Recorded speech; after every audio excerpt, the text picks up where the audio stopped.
Welcome to Soul Ascension Insights. My name is Dave Roberts and I'm your host.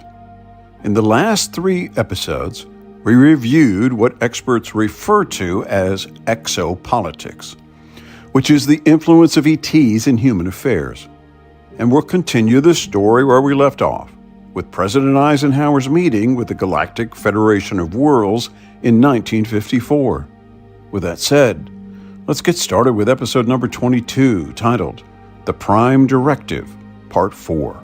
Even though President Eisenhower's administration was not able to comply with the Galactic Federation of Worlds' request to disarm all nuclear weapons, a relationship was established, information was shared, and a bond was formed. Eisenhower now had confirmation that the military-industrial complex had signed an extraterrestrial contract behind his back, and that power nexus was now located at Area 51. Eisenhower, who was a 5-star general and the supreme commander of Allied forces in World War II, asked for a full briefing from the military contingent at Area 51 and was told he did not have a high enough security clearance.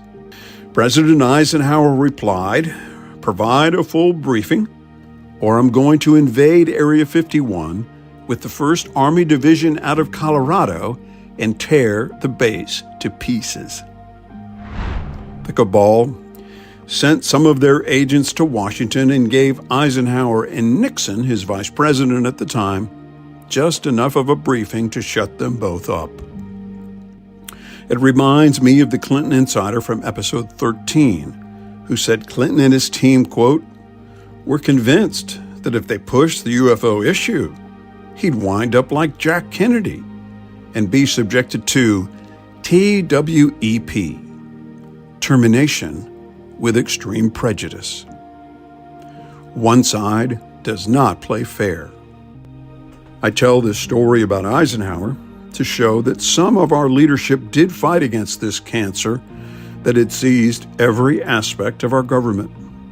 There were groups in most branches of government and military who saw the rise of the military-industrial complex and quietly started to join with the like-minded to resist.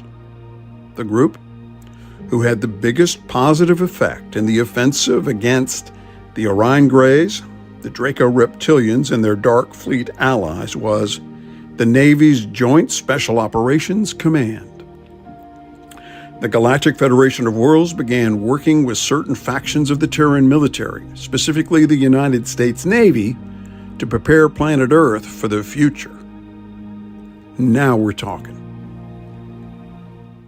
In the 2021 book, Welcome to the Future, it's revealed that the Navy's Joint Special Operations Command, who came to be known as the Earth Alliance, and the Galactic Federation of Worlds fought side by side to remove all members of the Orion Alliance and the Dark Fleet from underground bases on the Moon and Mars. Dimensional differences played a part in this victory. Due to their regressive nature, the negative ETs have a low vibration and, like us, live in the 3rd dimension. The Federation is from the higher vibration 5th dimension, and the Federation provided the Earth Alliance with their 5th density technology. A 5th dimension soldier can enter a room or ship full of negative ETs unseen, materialize in their 3rd dimension, kill the combatants, and phase back out to the 5th dimension. The underground bases on the Moon and Mars are now in the hands of the Earth Alliance, and a 5th dimension planetary fence of satellites has been established around Earth that will repel any counterattacks by the Dark Fleet or Orion Alliance. The Cabal's dumb bases, or deep underground military base, mentioned in episode 10 that are black budget secret and beyond government oversight, proved more challenging. The Federation and Earth Alliance demanded that all Draco Reptilians and Orion Greys on Earth must leave those underground bases and never return, or they will be killed. Most took the offer and split. But the diehards put up a good fight in close quarters, with much loss of life on both sides. Ultimately, the Galactic Federation of Worlds and the Earth Alliance removed or killed all negative aliens on Earth, the Moon, and Mars, closed all the portals they created, and occupy all bases they once called their own by the fall of 2021.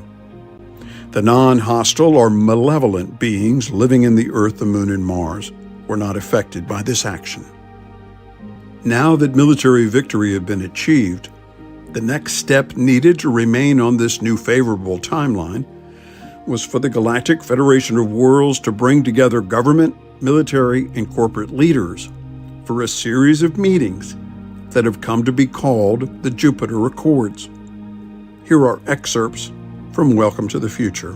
Quote, "Planet Terra was liberated from hostile extraterrestrial control, and it was necessary that, for the first time in history, space programs became united as one force in the interest of protecting the planet from future invasion.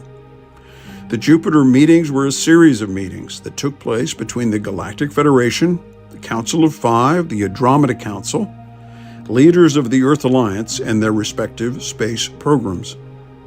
Leaders of corporations were also invited in the interest of manufacturing advanced technology to help defend the planet. These meetings were held in a large, cloaked facility in the orbit of Jupiter. This facility, which is routinely used for important meetings in the solar system, is highly secure and uses advanced technology for its protection. Once inside the facility, the thoughts of each person are monitored. Negative thought and positive thought emit different frequencies. Each person in attendance of these meetings, whether human or extraterrestrial, were subject to having their thoughts monitored. While humans are used to hiding their intentions, positive or negative, it was an impossible feat in this facility. The spiritual evolution of each group that attended these meetings was evaluated. Their intentions were evaluated as progressive, interested in working for the common good of all, or regressive, interested in working for self. After a series of meetings took place, the Galactic Federation of Worlds determined that the United States of America was best suited to be the leader of the organized space programs. Planet Terra's technological stagnation was also addressed in the Jupiter agreements. The Orion Greys and the Draconian Empire had stunted the growth of technological advances to better control the human population. Due to this nefarious interference, the Galactic Federation has a duty to evaluate and intervene. In the case of technology, the Federation cannot gift advanced technologies to a less advanced civilization. However, in accordance with the Prime Directive, and to address the purposeful withholding of these technologies, the Federation can give plans or schematics, and if the Terrans manufacture the technology themselves, then that is in accordance with the law of non-interference and the Prime Directive. The corporations chosen to build these advanced technologies are under strict control. They are not allowed to waver from the Jupiter Accords. There are very heavy consequences for non-compliance." End quote. Let's get one last word from the Galactic Federation of Worlds before we close. Quote, "Another measure of control exerted on the Terrans were the lies told about extraterrestrial life. For decades, your governments have withheld the truth and denied that alien life exists, which has stunted the Terrans' spiritual growth.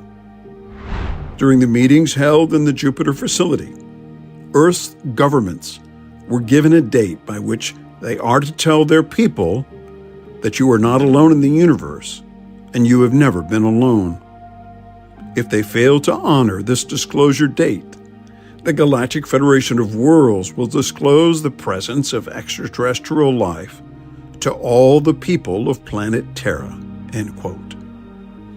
That will end this episode of Soul Ascension Insights. I'm grateful for your continued interest as we discuss this undisclosed history. In the next episode, we'll continue our story of moving to a new favorable timeline. As always, I'll leave a book and media list below for those who wish to explore further. Thanks again, and I'll be back with more episodes.